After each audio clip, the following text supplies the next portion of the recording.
A priest's cassock flutters in the Red Sea wind. Beside him, Italian troops raise the tricolour. A young African boy is drawn into the mission school. Was this a moment of salvation, or the dawn of a ruthless empire cloaked in faith? Welcome to Sands of History. Today we dive into the startling truth behind the partnership of church and empire. How the Catholic Church helped fuel the colonial ambitions of Italy and Africa in the name of God, but often at the cost of freedom. If you find value in our channel, please like, share and subscribe, and check the description for links to support our work financially. Let's begin. Italy's late empire and the Church's strategic opportunity. Italy entered the race for overseas dominion relatively late compared to Britain or France. With unification only in the 1860s and the loss of the Papal States in 1870, the Italian state and the Catholic Church both felt they were playing catch-up. The Church, having lost its temporal sovereignty, found in colonial missions a new field of influence. Meanwhile, the Italian state craved legitimacy, empire, and what it called a civilizing mission. For missionaries, the colonies offered more than souls. They offered an opportunity to align faith with power. Italy's acquisition of Italian Eritrea in 1890 and the establishment of Catholic jurisdictions like the Apostolic Prefecture of Eritrea in 1894 illustrate this dual dynamic. Thus began a convergence. Expansionist Italy and a church willing to partner in a project of conversion and dominion. Missionaries, schools and the production of subjects. On the ground in places like Eritrea and Italian Somaliland, Italian missionaries built schools, hospitals and missions. These institutions often came under the protection or even direction of colonial authorities. While framed as charitable or educational, they also played a crucial role in shaping colonial subjects. In mission classrooms, catechism sat alongside Italian language lessons. Loyalty to Italy and obedience to colonial structures intertwined with religious instruction. The phrase holds: religion trained subjects as much as souls. The Church's services became tools of colonial governance. Daily prayers, mission kitchens, healthcare, all under the watchfulness of colonial power. The Church thus helped manufacture a new social order where African converts were aligned deliberately or implicitly with Italian rule. Architecture, space, and the symbolism of dominion, one of the most visible legacies of this partnership was architecture and urban design. In colonial cities like Asmara, in Eritrea, Italy and the Church built imposing mission churches, schools, and colonial quarters. These were not just buildings, they were statements of power, permanence, and cultural erasure. The Catholic Church's presence in the colony gave the Italian state a veneer of moral legitimacy. A mission church here, a cathedral there, they signaled that Italy's empire was not merely political or military, but sacred. Local cultures and built environments were reshaped in the image of Europe and the Church. In effect, the cross planted deep in soil that was previously not European.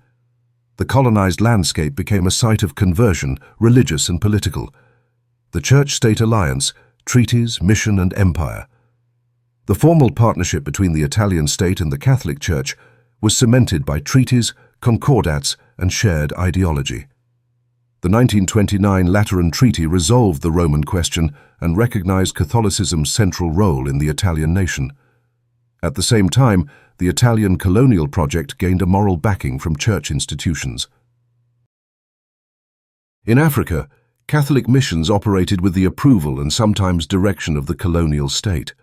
The Church's infrastructure reduced the administrative burden for Rome and legitimized colonial rule to both Italians and Africans. Resources were diverted to mission education, missionary healthcare, and evangelization under colonial oversight. Ideology of civilizing and the conversion of empire. Central to Italian colonial ideology was the so-called civilizing mission. The belief that Italy had a duty to uplift Africa by exporting its material culture, language, religion, and civilization. The Church adopted this language seamlessly. Many missionaries genuinely believed they were offering salvation and uplift, but their work also reinforced the imperial premise that African societies were backward, that European culture was superior, and that conversion meant not only faith, but subjugation and assimilation. One scholar argues that in both liberal and fascist phases of Italian colonialism, the colonial other was constructed as a figure to be saved or dominated. In practice, this meant evangelization tied to obedience, to Rome, to Italy, to mission society. It meant that Christian schooling often taught Italian culture, loyalty, and expectations of compliance. In this way, the Church became complicit in turning faith into an instrument of control. The darker side, co-optation, violence, and systemic racism.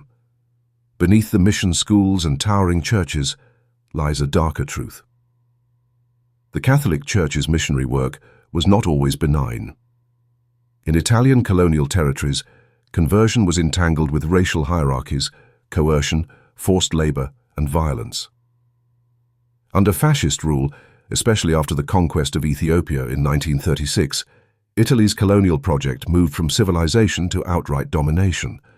African subjects were segregated, racial laws introduced, and Italian settlers moved in large numbers. Scholars point out how the architecture, spaces, and religious institutions served the new racial colonial regime. A mission where catechism was taught could also be a site of surveillance. A hospital built by religious orders might service calling Italian settlers and leave locals marginalized. The Church did not always challenge these structures. Often it enabled them intentionally or inadvertently. In many ways, Catholic institutions provided a moral cover. The cross lent sanctity to the flag.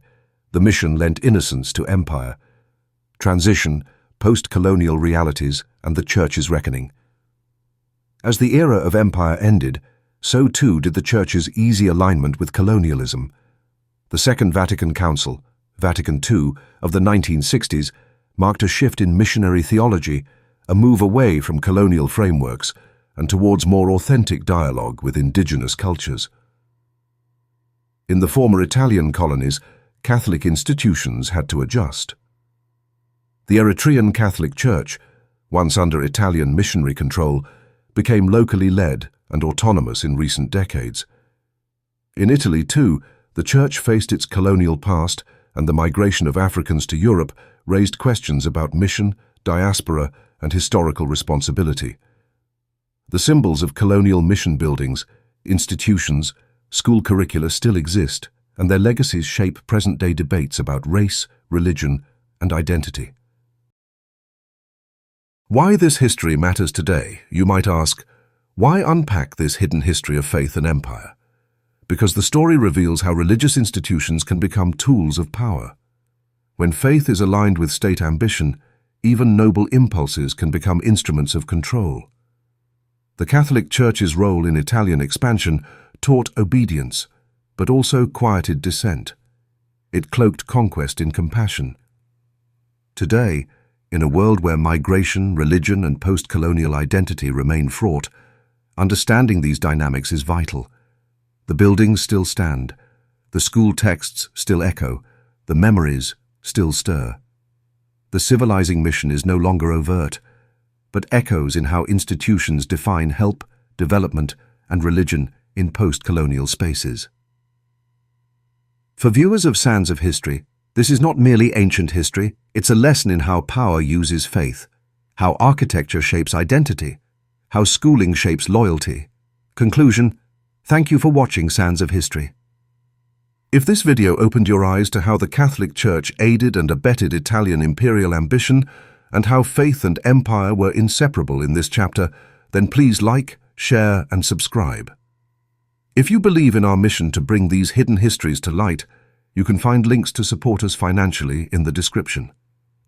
Until next time, stay curious, keep digging, and watch the sands of history shift around us.